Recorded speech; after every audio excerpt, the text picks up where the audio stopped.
नमस्कार, आप देख रहे हैं वीआईपी न्यूज़ और मैं हूं पद्मा कुलदीप। आज हमारे खास मुलाकात कार्यक्रम में हमारे साथ मौजूद है रामकृष्ण केयर हॉस्पिटल के medical and managing director doctor Sandeep Dave ji. हम उनसे जानेंगे उनके शून्य से लेकर शिखर तक के सफ़र के बारे में, साथ ही उनकी उपलब्धियों और मेडिकल फील्ड में जो नई नई चुनौतियाँ आ रही हैं उनके बारे में। डॉक्टर साहब, आपका बहुत बहुत स्वागत है हमारे खास मुलाकात नमस्कार। कार्यक्रम में। जी। आपका काफ़ी लंबा करियर है जी। मेडिकल फील्ड में, तो हम जानना चाहेंगे कि आपको कहाँ से प्रेरणा मिली, किससे प्रेरणा मिली आपको? देखिए, बचपन में मैंने कभी नहीं सोचा था कि मैं एक चिकित्सक बनूँगा। जब मैं 5th क्लास में था तब मैं मिलिट्री में जाने की या आर्मी में जाने की सोचता था। जी। और मैंने एक राष्ट्रीय इंडियन मिलिट्री कॉलेज करके होता है जिसका मैंने 5th क्लास में एग्ज़ाम दिया था, तो मैं पहली बार मेडिकली अनफिट हुआ था उसमें। जी। और उसके बाद में जो प्रेरणा मिली जहाँ तक के, तो वो ननिहाल जाता था अपने हर गर्मियों की छुट्टी में। वहाँ मेरे मामा जो हैं, बड़े मामा डॉक्टर हरिहर त्रिवेदी, वो एक चिकित्सक थे और उनका मरीजों के प्रति जो सम्मान उनको मिलता था मरीजों के द्वारा और जिस प्रकार से वो प्रैक्टिस करते थे, उसको देख के वहीं से मुझे एक प्रकार से प्रेरणा मिली कि मुझे भी एक चिकित्सक बनना चाहिए। जी। और उसके बाद में मैंने 9th क्लास में बायोलॉजी ले ली, तो फिर उसके बाद कोई ऑल्टरनेटिव नहीं था इसके अलावा कि मैं मेडिकल प्रैक्टिस करूं। जी। आपने अपने दोस्तों के साथ मिलकर छोटापारा में एक क्लिनिक खोला था, स्मृति क्लिनिक। तो ये स्मृति नाम आपने कैसे सोचा? स्मृति ऐसा कुछ वो नहीं था, ये मेरे जो दोस्त जिनके सहयोग से हम लोगों ने स्मृति पॉलीक्लिनिक शुरू की थी, डॉक्टर राजेश त्रिवेदी, उनका ही द्वारा सजेस्टेड नाम था कि हम इसको स्मृति पॉलीक्लिनिक के नाम से शुरू करें। ऐसा कोई किसी के नाम पर या किसी उस पे नहीं था। हम सिर्फ अपनी स्मृतियों को जोड़ना चाहते थे जो हमने आज भी कायम रखी है। हमारी दोस्ती आज भी कायम है, आज भी वो मेरे अस्पताल से जुड़े हुए हैं और मैं भी उनके साथ में, क्योंकि हमने मेडिसिन की पढ़ाई एक साथ की। हम दोनों ने अपना करियर एक साथ शुरू किया छोटापारा मस्जिद में। जी। एज़ अ डॉक्टर और एज़ अ संदीप दवे, मतलब कैसा लाइफ़स्टाइल है आपका? आप कैसे रहते हैं? मेरी दिनचर्या जो है मैम, वो करीब करीब सुबह 5 बजे शुरू होती है। मैं पौने 5 बजे के आसपास सुबह हर रोज़ उठता हूँ और उसके बाद में अपने घर से लेके श्री राम मंदिर जो है वीआईपी रोड पे, जी। वहाँ तक के मैं पैदल जाता हूँ और अपने घर वापस आता हूँ। उसके बाद में मैं कुछ देर जिम करता हूँ और करीब करीब 7:30 से 8 के बीच में मैं हमेशा अस्पताल पहुँच जाता हूँ। अस्पताल आने के बाद में सबसे पहले मैं राउंड लेता हूँ और उसके बाद में अपने ऑपरेशन थिएटर में बिज़ी हो जाता हूँ। तो ये चिकित्सक के रूप में मेरी जो लाइफ है वो करीब करीब 7:30 बजे से शुरू होती है। मुझे ऐसा लगता है कि जो मैं समय 2 या डेढ़ 2 घंटा अपना सुबह जिम और वॉकिंग को देता हूँ, वो मुझे फिट रखने में बहुत सहायक होता है और मैं काफ़ी हद तक के फिटनेस गेन कर पाता हूँ उसके कारण। और मुझे एक एनर्जी प्रदान करता है, क्योंकि मेरा काम जो है वो किसी दिन 4 बजे तक, किसी दिन रात के 8 बजे तक, कभी-कभी ये भी हो जाता है कि मेरे को घर लौटते-लौटते 9 या 10 बज जाता है रात का। यह सफ़र आज आज से नहीं, कई सालों से चलता आ रहा है और यही आदत जो है कि जिम या एक्सरसाइज़ या वॉकिंग, ये इस प्रकार की जो मैं करता हूँ, ये लगभग आपको एक बात बताऊँ तो मैं 15-20 साल से इस प्रकार की एक्टिविटीज़ कर रहा हूँ और मुझे काफ़ी फ़िटनेस इसके द्वारा भी मिलती है। जी। 1992 में आपने अपने जो पुराने घर है बूढ़ापारा से आपने शुरुआत की थी और काफ़ी लोग जो है वो लाभान्वित हो रहे थे और लोग आज भी उसको याद करते। फिर आप इधर आ गए, तो इसकी कोई वजह रही? जब हम लोगों ने बूढ़ापारा में, मैं, डॉक्टर धाबलिया, डॉक्टर राजेश त्रिवेदी और मेरे कुछ और दोस्त, doctor Ajay Parashar, doctor S N Madariya, हम सब लोग सर्जन्स थे और हम सब लोग जब वहाँ पर प्रैक्टिस कर रहे थे तो कभी कभी जो मरीज रहते थे वो इतनी ज़्यादा तादाद में बूढ़ापारा में रहते थे कि हम लोग सीढ़ी के नीचे से लेके कॉरिडोर्स तक में बिस्तर लगाना पड़ता था। तो अगर वो 30 बिस्तर का अस्पताल था तो कभी कभी हमारे यहाँ पे 54 से 55 मरीज भी उस छोटी सी जगह पर एकोमोडेट हो जाते थे। उस जगह पर सिर्फ और सिर्फ एक ऑपरेशन थिएटर था और हम ऑपरेशन करने वाले 4 या 5 लोग थे। जगह की कमी हम सबको महसूस होने लगी। तब हमारी पत्नी, मेरी पत्नी जो समिधा दवे हैं, उन्होंने ये यहाँ पर 1 साल पहले ज़मीन लेके रखी हुई थी और उन्होंने ये सोचा कि एक बड़ा अस्पताल क्यों ना बनाया जाए जो कि एक प्योर सर्जिकल अस्पताल हो। बट जैसे जैसे लोग जुड़ते गए ये अस्पताल सर्जिकल अस्पताल से मल्टी स्पेशलिटी अस्पताल में कन्वर्ट होता गया। बुढ़ापारा का जो मेरा 12-13 साल का सफ़र रहा है, वह सफ़र मैं अपनी ज़िंदगी में कभी नहीं भूल पाऊँगा, क्योंकि वह एक ऐसी ज़िंदगी थी जहाँ पर मैं कभी भी किसी भी मरीज़ को, जो कि मैं आज भी कोशिश करता हूँ पर सफल नहीं हो पाता हूँ, क्योंकि इस अस्पताल में खर्चे हमारे बहुत ज़्यादा रहते हैं हर मरीज़ के इलाज में, और खर्चों की बढ़ने के कारण हम कोशिश तो करते हैं पर कभी कामयाब होते हैं, कभी नहीं कामयाब होते हैं। बूढ़ापारा में ऐसा नहीं था। बूढ़ापारा में हम जो भी मरीज आए, जो भी पैसा दे, कितना भी पैसा दे, हम कोशिश करते थे कि हम उसकी सेवा कर सकें। हमारे दरवाजे से हम किसी को लौटने नहीं देते थे, ये हमारा प्रयास रहता था। जी, जैसे राम केयर जैसे बड़े अस्पताल को संचालित करने के लिए आप कैसे मैनेज करते हैं? किसी से जैसे मदद भी लेते हैं तो ये इसका प्रभाव कितना पड़ता है रिश्तों में? देखिए, ये सवाल डेफिनेटली बहुत आज मैं बोलूँगा कि महत्वपूर्ण भी है इसका प्रश्न का उत्तर देना, क्योंकि आज जब बड़ा अस्पताल हो जाता है तो हमारे खर्चे भी बहुत ज़्यादा बढ़ जाते हैं। आज अगर आप मानेंगे नहीं कि इस अस्पताल में 2000 लोगों को व्यवसाय मिला हुआ है करीब करीब, चाहे इस अस्पताल के अंदर हो चाहे अस्पताल के बाहर हो।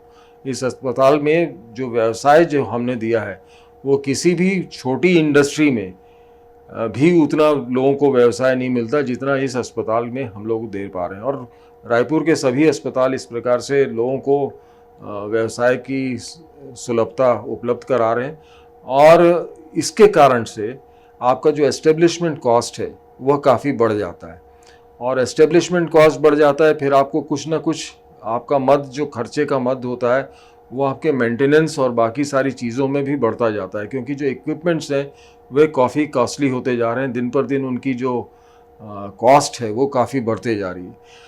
दवाइयों का खर्चा भी काफ़ी बढ़ता जा रहा है। आज की तारीख में किसी ज़माने में जो एंटीबायोटिक आज 50 रुपये में मिल जाती थी, 100 रुपये में मिल जाती थी, वह एंटीबायोटिक 300-500 रुपये में मिलने लगी है, या 1000 रुपये या 2000 रुपये या 5000 रुपये में भी मिलने लगी।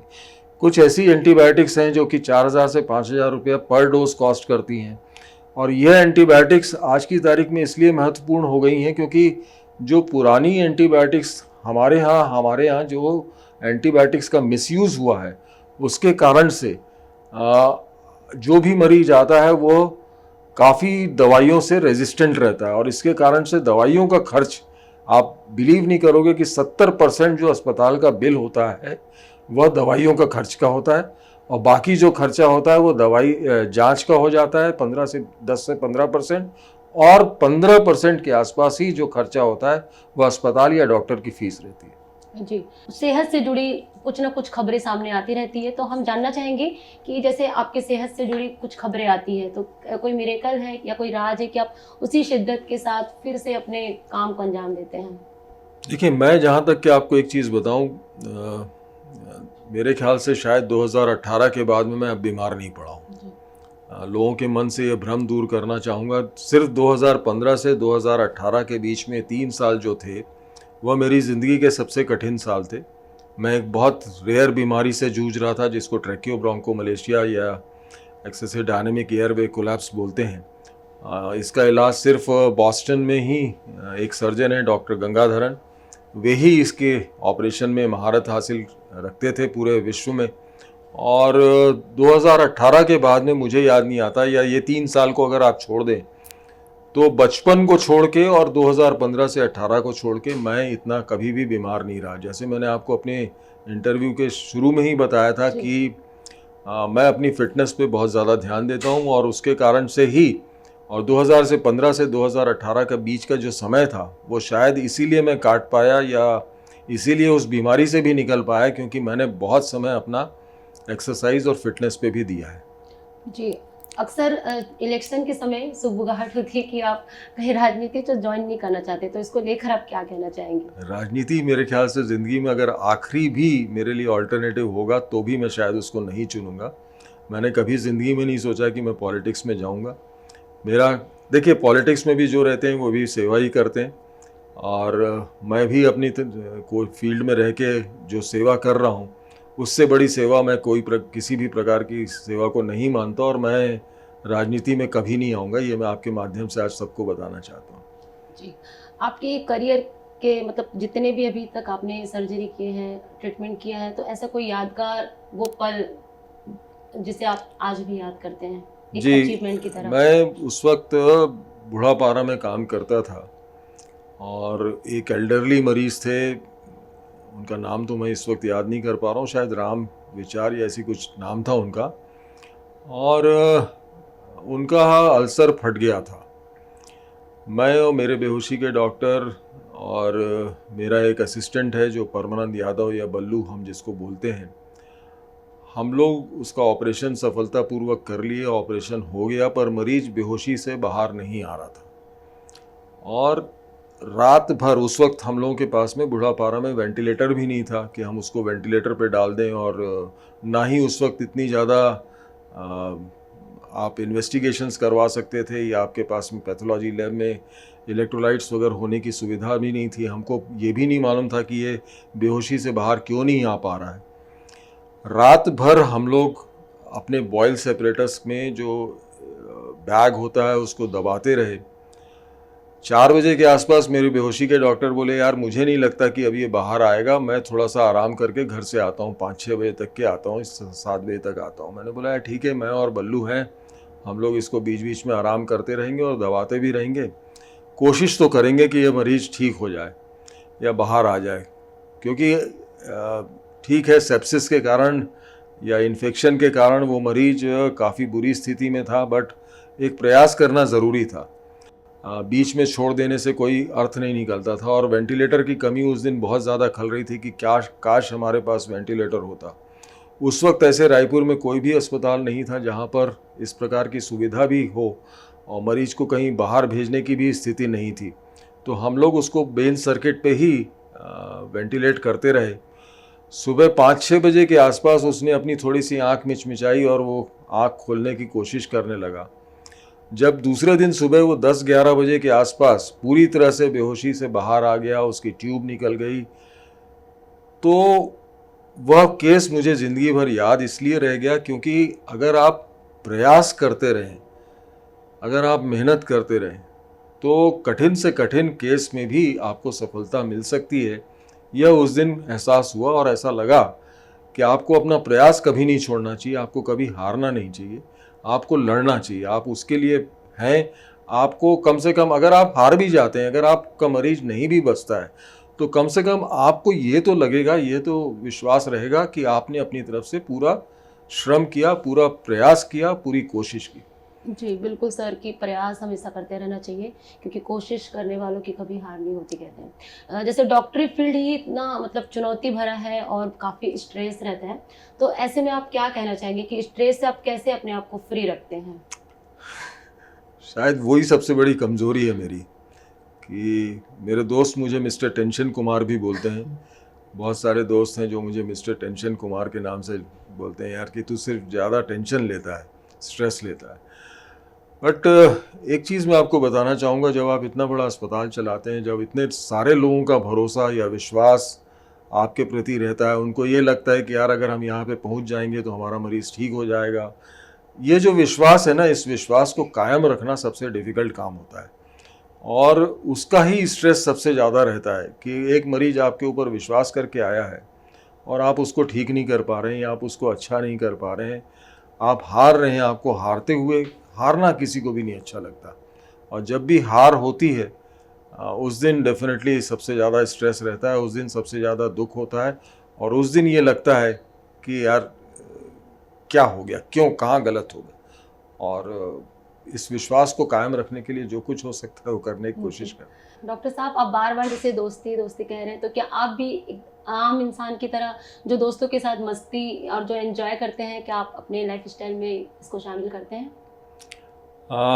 कॉलेज लाइफ में और अपनी प्रैक्टिस के शुरुआती दिनों तक काफ़ी हद तक के मैं दोस्तों के साथ बहुत ज़्यादा समय व्यतीत करता था, और कोशिश यही करता था कि किसी न किसी वीकेंड्स पे या हम लोग कहीं बाहर जाएं या जंगल जाएं या किसी प्रकार की कोई ना कोई एक्टिविटी करते रहें। दोस्तों के साथ डेफिनेटली समय बिताना सबको अच्छा लगता है, पर जैसे जैसे व्यस्त होते गए, जैसे जैसे समय अस्पताल में ही ज़्यादा लगने लगा, वह पार्ट मैं थोड़ा सा आज की तारीख में मिस करता हूँ। कल ही मेरे एक दोस्त हैं डॉक्टर सज्जाद नकवी, जो कि आईपीएस हैं और एडीजी हैं मध्य प्रदेश में, वो भी रायपुर आए हुए थे। तो मैंने उनको यही बोला, यार अगर आप लोग इस बार बैठोगे तो मुझे ज़रूर बुला लेना, क्योंकि बहुत दिनों से मैं कभी दोस्तों के साथ बैठ नहीं पाया हूँ।